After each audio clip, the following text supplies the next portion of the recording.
Bienvenidos y bienvenidas al Gato Podcast de los viernes, un espacio de encuentro con periodistas en la sala de redacción de Gato Encerrado. Bienvenido, bienvenida a este nuevo episodio del Gato Podcast de los viernes. Hoy es 13 de mayo y como todas las semanas, hoy también te hago el resumen de lo que está pasando en El Salvador. Soy Ezequiel Barrera, editor de Gato Encerrado, y te saludo desde la sala de redacción de nuestra revista acá en San Salvador. Además de comentarte todo lo que está ocurriendo en nuestro país, en la segunda parte de este podcast vamos a tener una breve plática con Astrid Valencia de Amnistía Internacional. Esto porque esta organización durante esta semana emitieron una acción urgente por la situación de vulneración a derechos humanos que está sucediendo en El Salvador. Así que, bueno, comenzamos primero con el resumen de noticias.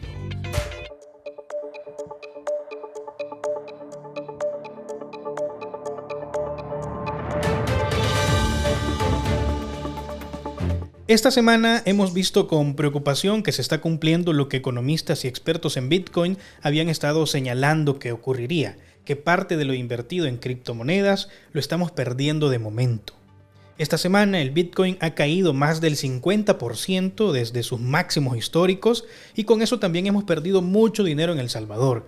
De hecho, ni siquiera tenemos el cálculo certero de cuánto hemos perdido porque sobre estos millones de dólares del dinero público que se ha invertido en Bitcoin en El Salvador hay casi una nula rendición de cuentas.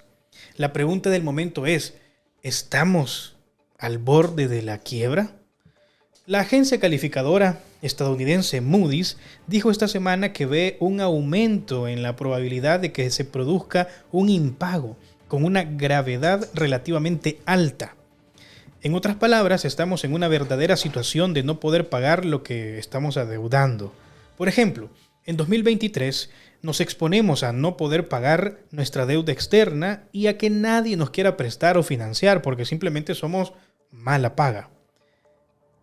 Y con esto nos vamos a enfrentar a un grave problema porque se va a poner en riesgo el financiamiento para proyectos de educación, de salud y otras necesidades básicas en el país. Pero no solo eso, sino que el funcionamiento mismo del país estaría en riesgo porque no va a haber dinero. Las decisiones del gobierno de Nayib Bukele están definiendo el país que seremos en unos años, en donde una consecuencia puede ser que lleguemos a un nivel en el que seamos más pobres de lo que ya somos.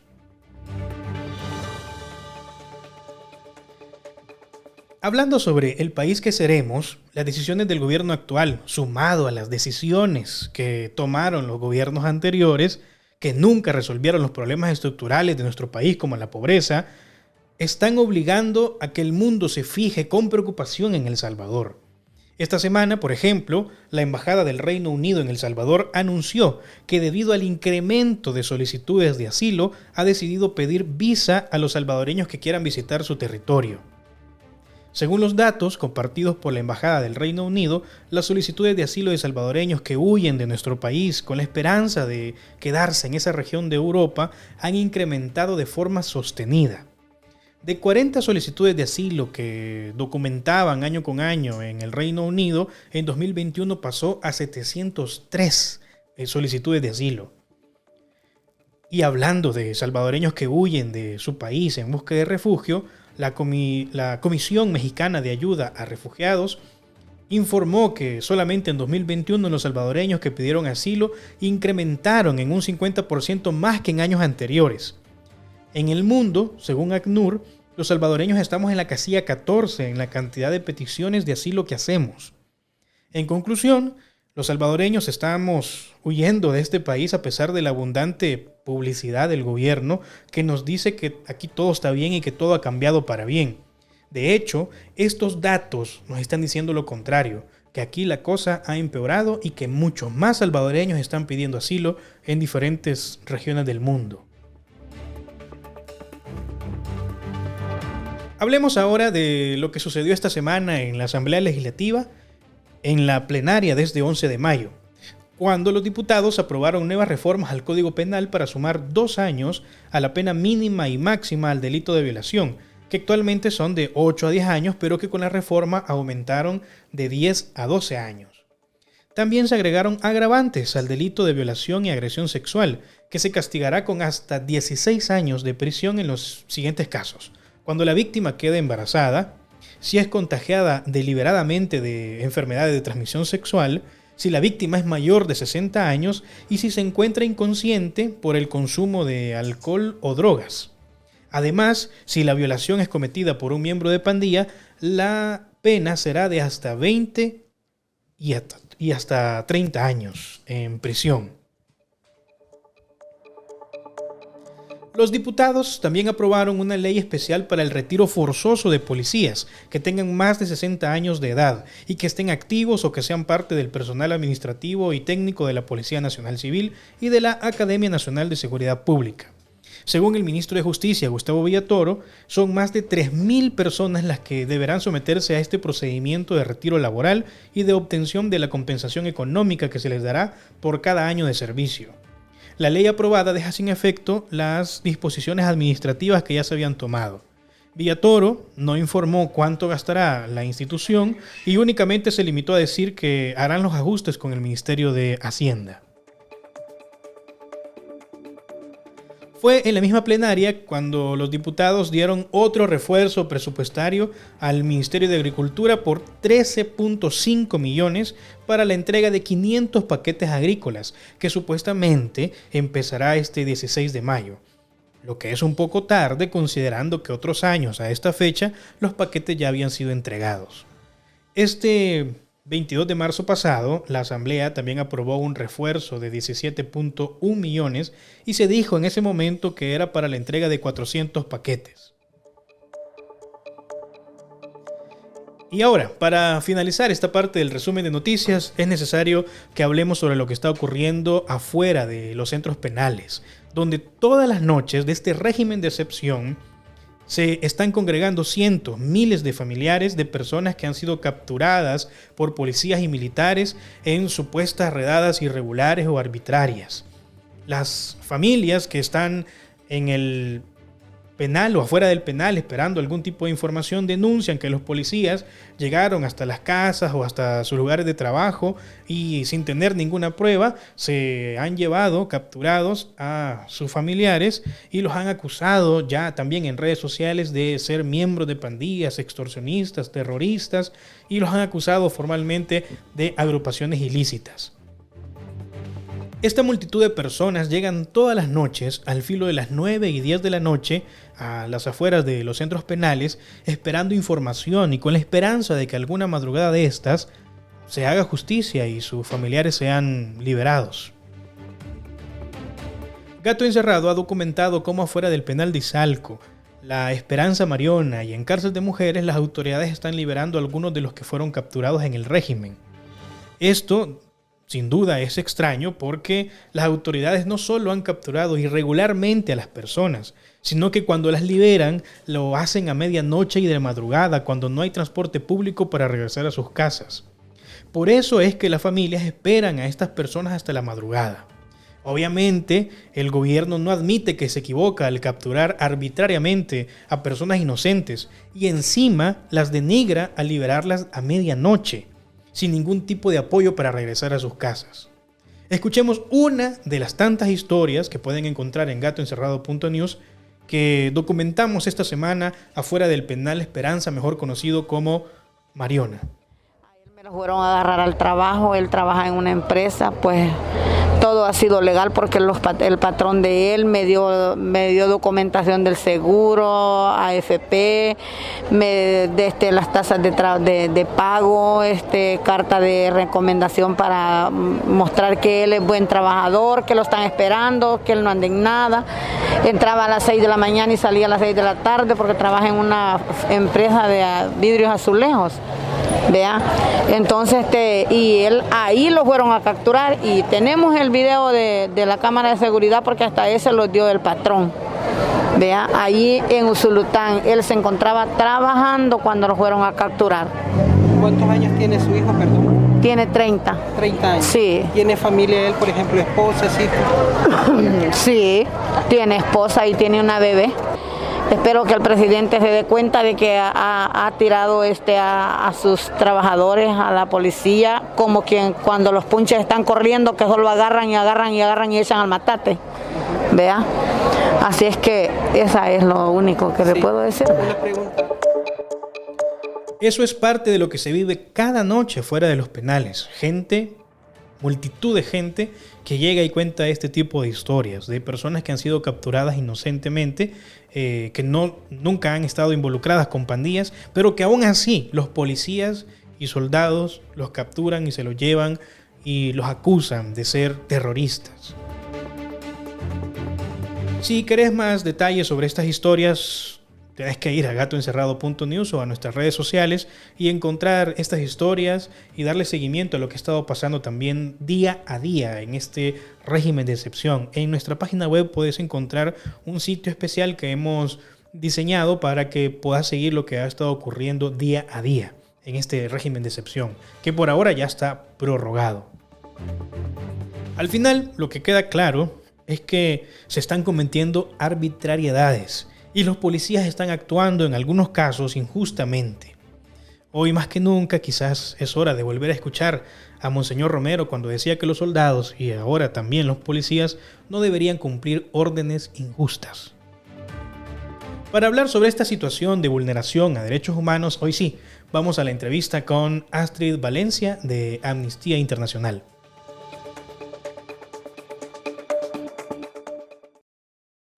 En esta parte del podcast tenemos el honor de platicar con Astrid Valencia de la organización Amnistía Internacional.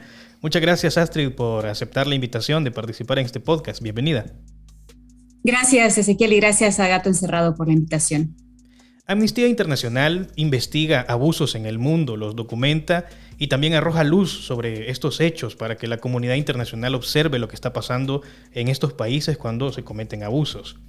Esta semana, Amnistía Internacional emitió una acción urgente debido al régimen de excepción aprobado en El Salvador, que además ya finalizó su periodo, pero que fue prorrogado por otros 30 días más, y que este régimen también representa una grave amenaza a los derechos humanos. Me gustaría comenzar esta plática, Astrid, preguntándole cuáles fueron las razones para que Amnistía Internacional tomara la decisión de emitir una acción urgente por la situación que está ocurriendo en El Salvador. Bueno, considero importante mencionar que durante el gobierno del presidente Bukele y durante esta administración hemos visto muchas alertas, muchas alarmas, muchas situaciones que han preocupado a la comunidad internacional, a los mecanismos internacionales de derechos humanos y a las organizaciones que trabajamos en este tema, ¿no?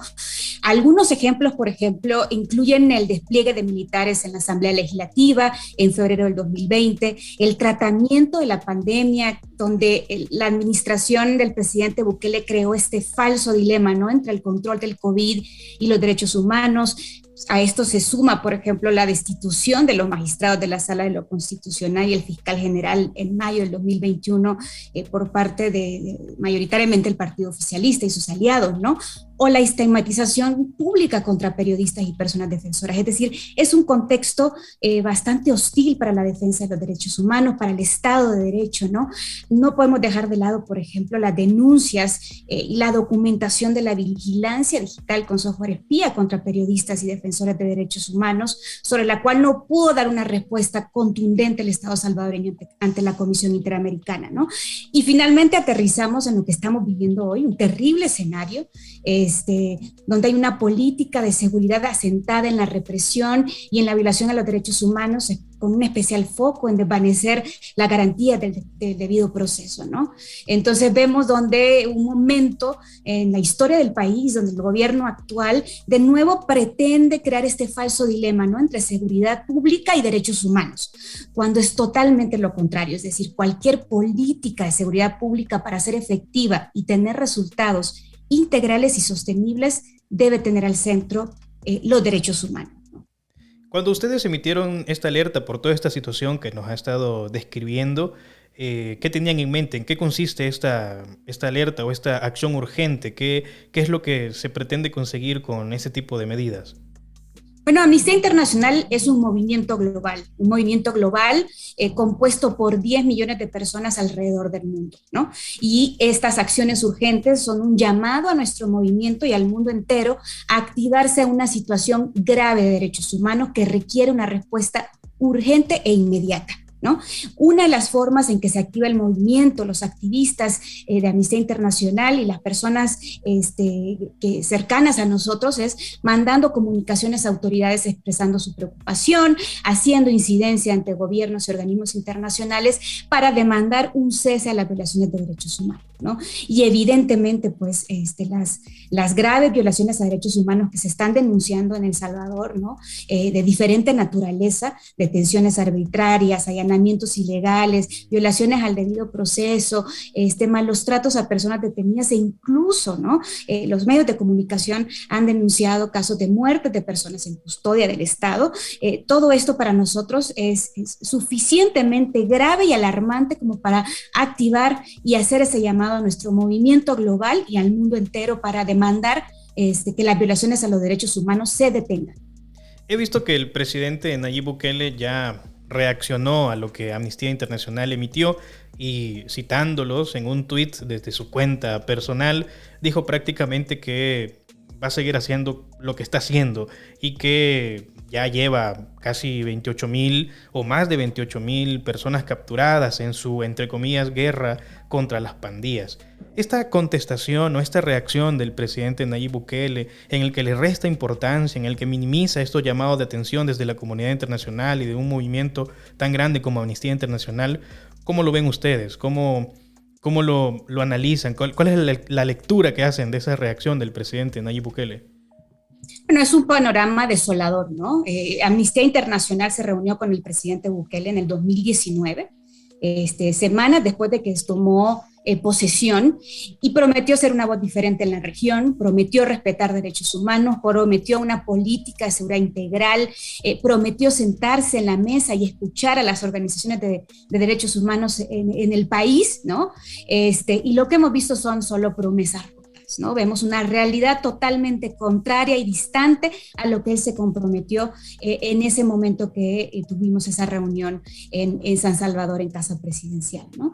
Entonces, bueno, el tuit del presidente nos deja saber que ha recibido la acción urgente y que toma conocimiento de la demanda de Amnistía Internacional y del movimiento que acompaña Amnistía Internacional, pero también nos muestra esta inacción, un gobierno que desprecia también los derechos humanos, que desprecia sus compromisos internacionales y que desoye, ¿no? Desoye estas demandas por garantizar los derechos humanos, que es una obligación de las autoridades y del Estado salvadoreño en su conjunto.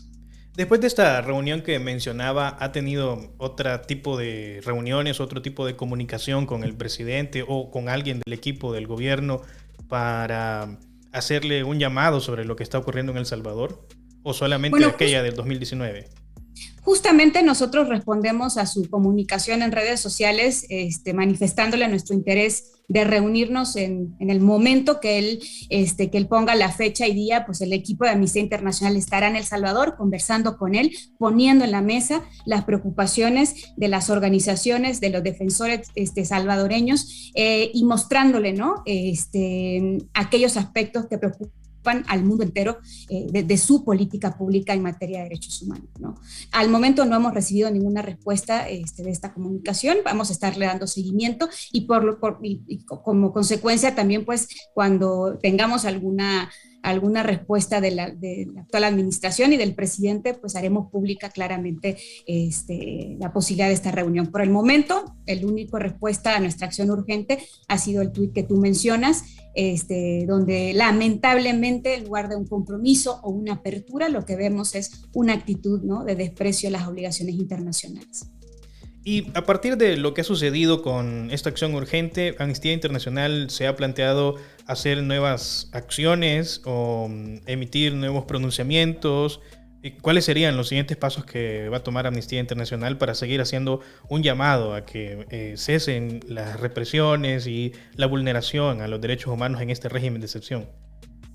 Sí, bueno, Amnistía Internacional ha venido trabajando históricamente en El Salvador, ¿no? Digo, desde el conflicto armado, siguiendo por el proceso transicional, etcétera. Entonces, para nosotros, claramente El Salvador es un país prioritario, ¿no? En la administración del presidente Bukele, en el gobierno del presidente Bukele, nos hemos activado en innumerables ocasiones, hemos visitado el país, hemos denunciado lo que está ocurriendo, venimos alertando paso a paso a la comunidad internacional de lo que está ocurriendo en El Salvador y claramente pues con el estado de excepción también activamos nuestro protocolo de respuesta de crisis, ¿no? Y bueno, actualmente pues estamos documentando casos, estamos hablando con familias y con personas con posibles víctimas de violaciones a los derechos humanos y estaremos publicando pues nuestros hallazgos, ¿no?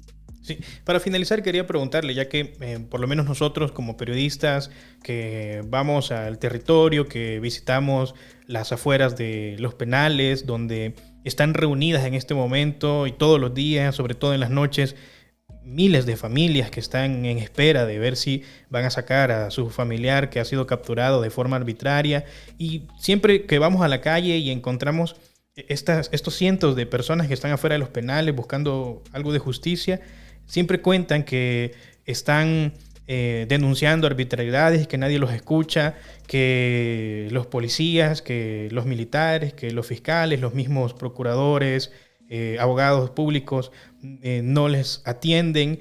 ¿Cómo pueden denunciar también esos casos? ¿Ustedes escuchan esos casos? ¿Cómo los documentan? ¿Cómo se pueden comunicar con ustedes también? Sí, sin duda, ¿no? Nosotros documentamos justamente este tipo de casos y lo que estamos observando, pues claramente es lo que tú describes, ¿no? Que las familias salvadoreñas están viviendo una verdadera pesadilla, ¿no? La familia de las personas detenidas, pues no tienen conocimiento en algunos casos, de la situación actual, del estado actual de la persona detenida, ¿no? Hay mucha falta de información y de respuestas contundentes y claras por parte de las autoridades. Van a diferentes instituciones sin obtener respuestas claras de lo que va a ocurrir o de la situación de su familia detenida. Entonces, claramente estamos observando estas situaciones, como tú bien lo dices, y bueno, continuamos en la documentación de los casos. Ok, bueno, yo quiero agradecerle por haberse tomado este tiempo para hablar con Gato Encerrado y explicarnos un poco más de la acción urgente que emitieron esta semana desde Amnistía Internacional. Muchísimas gracias, Astrid. No, gracias a ustedes, invitarlos a todos a leer la acción urgente y activar y denunciar un cese de las violaciones a los derechos humanos en El Salvador y también pues que las personas que han sido detenidas injustamente puedan ver sus derechos humanos restituidos. Entonces los invitamos a acompañarnos con esta acción urgente donde pues hacemos estos llamados contundentes a las autoridades salvadoreñas. Gracias. Así terminamos el Gato Podcast de este viernes. Espero que puedas compartir este contenido con tus amigos, con tus familiares, con quien necesites que sepa lo que está ocurriendo en El Salvador. Si necesitas más detalles de lo que hemos hablado acá, podés ir a gatoencerrado.news o a nuestras redes sociales y enterarte y darle seguimiento al régimen de excepción día con día y también otras noticias sobre justicia, sobre política, sobre medio ambiente y sobre derechos humanos en El Salvador. Espero que podamos encontrarnos nuevamente el próximo viernes en el Gato Podcast de los viernes.